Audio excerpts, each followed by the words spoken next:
اسی وجہ سے ہر مسلمان کی چاہت ہوتی ہے کہ وہ شہید ہو جائے، اور کیوں نہ ہو۔ جب یہ بات معلوم ہو گئی کہ شہادت اللہ کی طرف سے ایک ایسا تحفہ ہے کہ نہ قبر میں حساب و کتاب ہے، نہ قبر میں حساب و کتاب ہے، نہ میدان محشر میں پریشانیاں تنگیوں کا سامنا کرنا پڑے گا، اللہ رب العزت والجلال نے کرم فرمایا، رحم فرمایا۔ اسی لیے کتابوں میں لکھا ہے کہ شہید دو طرح کا ہوتا ہے۔ ایک شہید وہ کہ جو کفار سے لڑتے ہوئے کفار کے ہاتھوں شہید ہو جائے، اس کو حقیقی شہید کہا جاتا ہے۔ اگر کوئی شہادت کو پالے تو اس سے بڑا کون ہوگا؟ اس لیے کوشش تو یہی ہونی چاہیے کہ انسان شہید ہو جائے، اللہ کی راہ میں شہید ہو جائے۔ مگر ہم جیسے کمزور بھی تو ہیں، ہم جیسے کمزور بھی تو ہیں جو جسم کے ٹکڑے کرانے کو پسند نہیں کر رہے ہیں، ہم جیسے کمزور بھی تو ہیں، تو ان کے لیے اللہ پاک نے شہید حقیقی کے علاوہ شہید حکمی کی قسم کو کھولا۔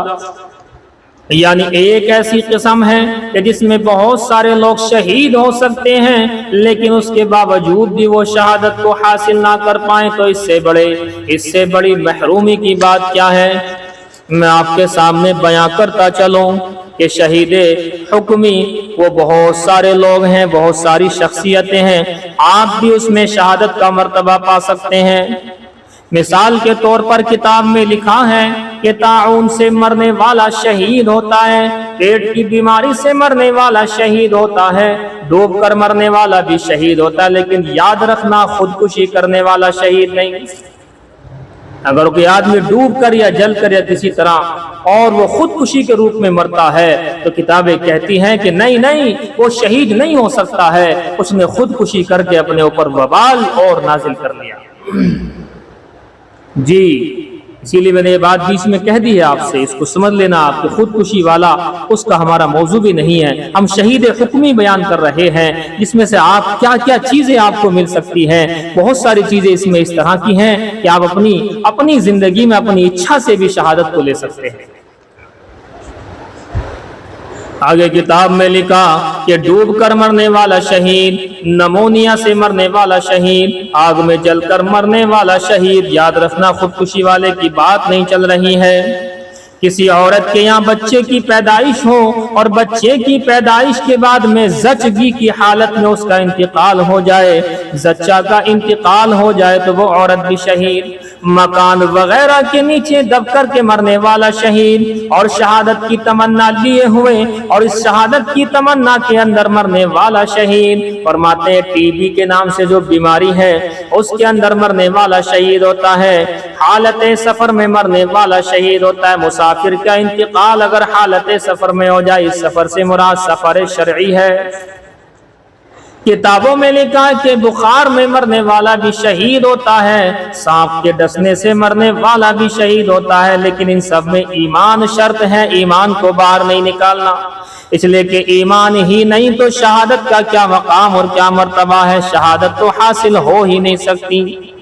فرماتے ہیں سانپ کے ڈسنے والا، سانپ کے ڈسے سے مرنے والا شہید ہوتا ہے۔ کوئی شخص دھوپ میں شدت میں پڑ گیا، اتنی سخت دھوپ لگی کہ دھوپ سے باہر نہیں نکلا تو دھوپ کی شدت سے مرنے والا شہید۔ کسی کو شیر پھاڑ دے، درندہ جانور کسی کو پھاڑ کھائے تو وہ بھی شہید۔ سواری سے گر کر مرنے والا یہ بھی شہید، اور مکان سے گر کر مرنے والا، اونچائی سے گر کر مرنے والا بھی شہید ہوتا ہے۔ اللہ کی راہ میں نکلا اور مر گیا، عام حالات میں اس کی موت آئی، وہ بھی شہید ہے۔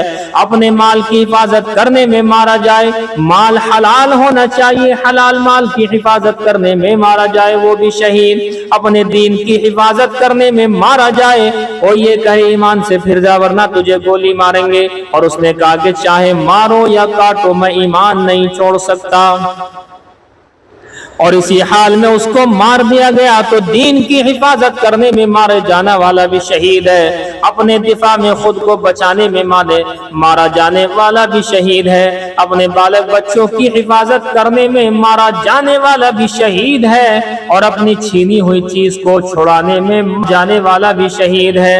جو مسلمان بے قصور جیلوں کے اندر ہیں اور جیلوں میں ان کی عام حالات میں بھی موت آ جائے تو جیل میں بے قصور مرنے والا بھی شہید ہے۔ کوئی شخص، کوئی عورت ہے، کوئی عورت حالت امید سے ہے، حمل سے ہے، اس حالت میں اس کا انتقال ہو جائے تو وہ بھی شہید ہے۔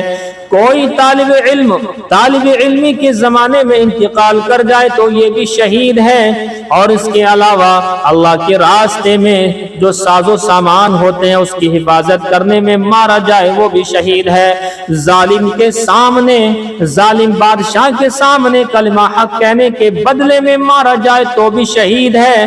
اور کوئی شخص ایسا ہے جو عورتوں سے اپنے آپ کو پرہیز کرتا ہے اور غیرت مندی میں انتقال ہو جائے تو شہید ہے۔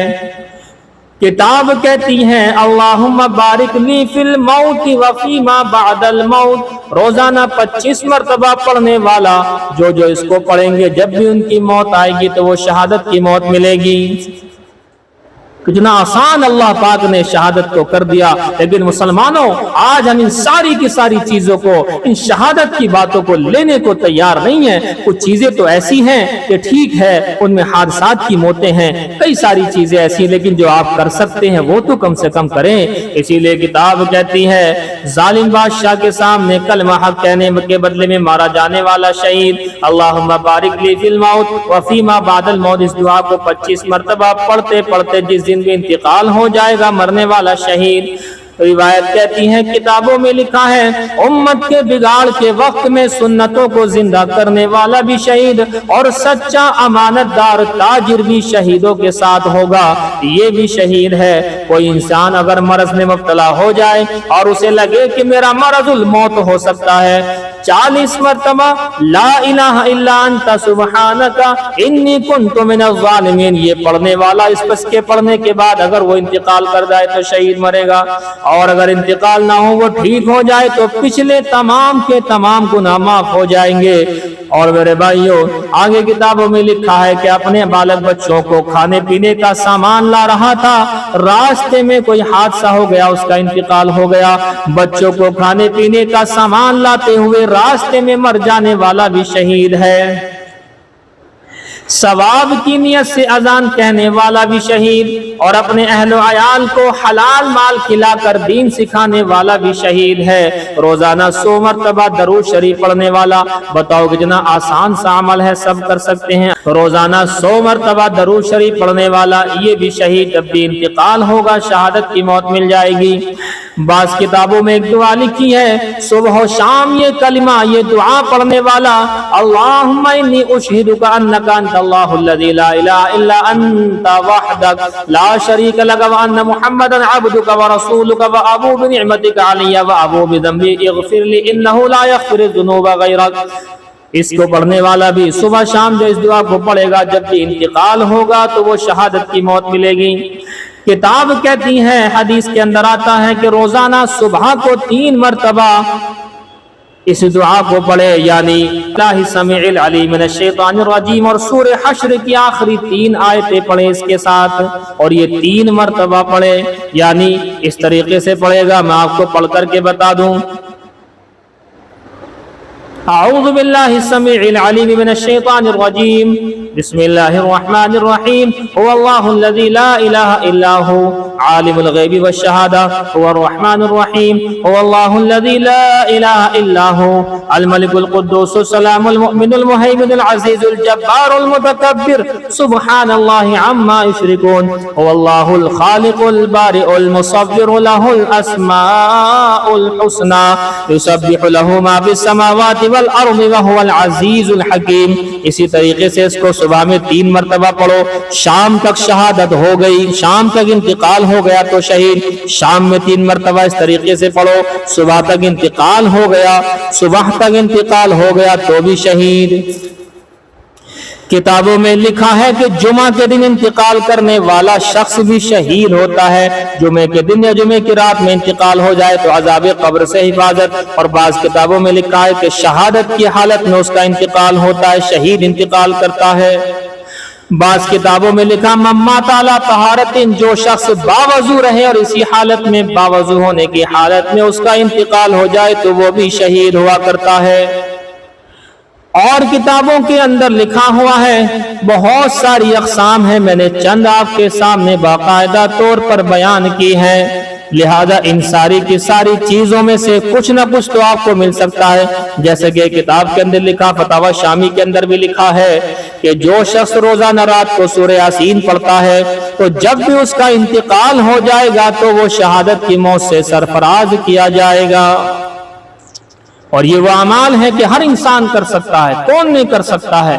اگر شہادت کے مرتبے کو پانے کی کوشش کرو، وہ ہونی چاہیے شہادت حقیقی، اور اگر نہ ہو سکے تو کم سے کم شہادت حکمی تو ہو جائے۔ اسی لیے فرمایا اللہ رب العزت والجلال اپنے بندے سے بڑا پیار کرتا ہے، بڑی محبت